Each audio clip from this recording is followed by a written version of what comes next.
अस्सलाम वालेकुम दोस्तों मेरा नाम डॉक्टर इमरान कैदी है और मैं कंसल्टेंट यूरोलॉजिस्ट हूँ। दोस्तों आज जिस टॉपिक पे मैंने बात करनी है वो है स्ट्रोक के अंदर जो यूरिन के प्रॉब्लम्स आते हैं उनमें कैसे निपटा जाए। दोस्तों थोड़ा सा स्ट्रोक को डिफाइन कर लेते हैं, यानी कि जो फालिज होता है इसमें यूजुअली ये होता है कि ब्रेन का एक पार्ट होता है जिसमें या तो ब्लड सप्लाई रुक जाती है या वहां पे ब्लीड हो जाता है, यानी कि खून निकलता है और वहां पे ब्रेन डैमेज हो जाता है। उसकी वजह से जिस्म का जो हिस्सा उस ब्रेन के पोर्शन से डील हो रहा होता है वो हिस्सा फालिज ज़दा हो जाता है। सपोज दैट अगर ब्रेन में एक जगह है जिसको लेफ्ट आर्म और लेफ्ट लेग कंट्रोल कर रही है, अगर वो एरिया ब्रेन में डैमेज हो जाएगा, उस एरिया पे प्रॉब्लम होगा ब्लीडिंग होने की वजह से या ब्लड सप्लाई खत्म हो जाने की वजह से,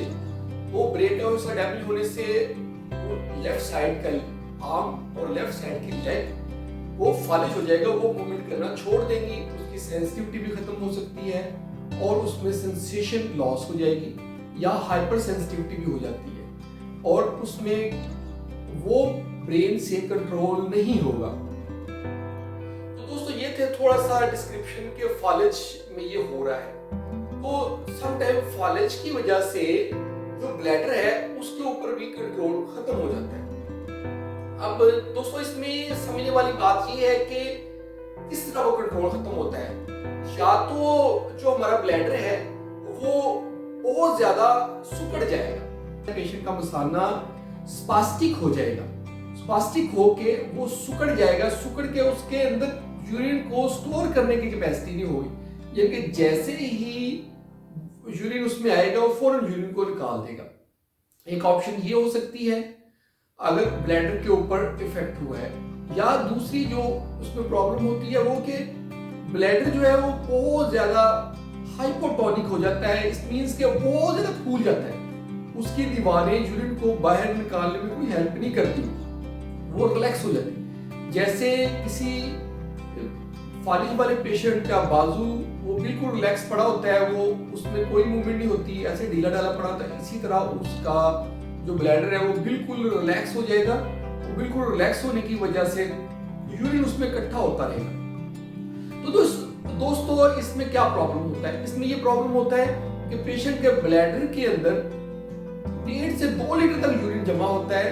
पेशेंट जोर लगा के निकालना चाहे मसाने की बजाय वो सिर्फ पेट की दीवारों से जोर लगाता है, थोड़ा सा यूरिन बाहर निकलता है और बाकी नहीं निकलता। तो इसको हम हाइपोटोनिक ब्लैडर भी कहते हैं। तो इसमें जब हम पेशेंट का अल्ट्रासाउंड करते हैं तो हमें नजर आ जाता है कि इसके ब्लैडर के अंदर 1.5 से 2 लीटर तक यूरिन पड़ा हुआ है।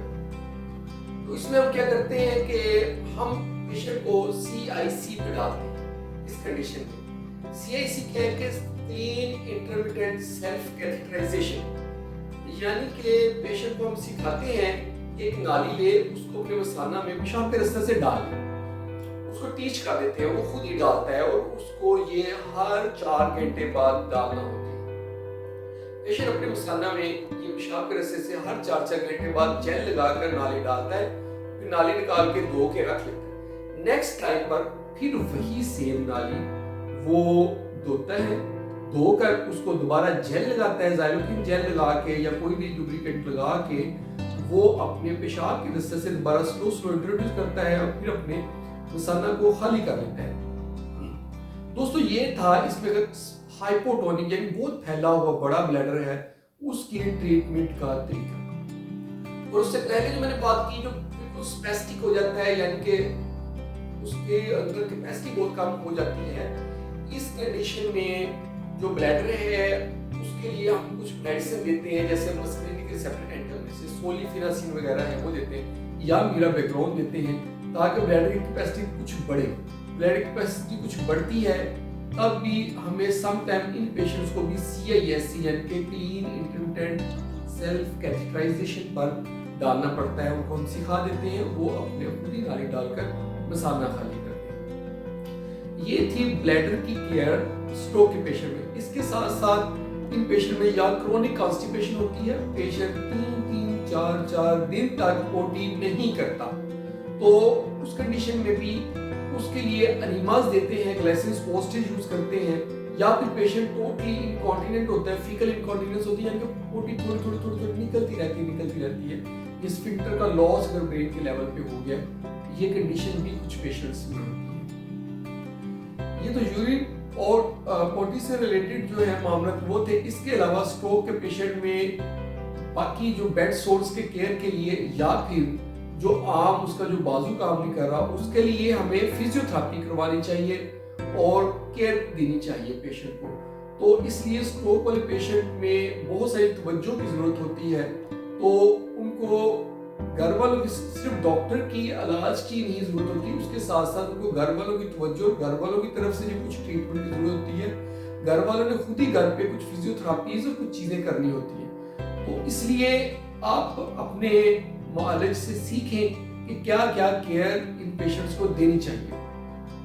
और अगर आपको इसके मतलब मजीद कुछ इंफॉर्मेशन लेनी है कि इन पेशेंट में क्या केयर करनी चाहिए, तो आप मुझसे क्वेश्चन पूछ सकते हैं। हो सकता है कि मैं इन फ्यूचर इसके ऊपर डिटेल से वीडियो भी बनाऊं कि फालिज के पेशेंट में ओवरऑल केयर की क्या जरूरत होती है।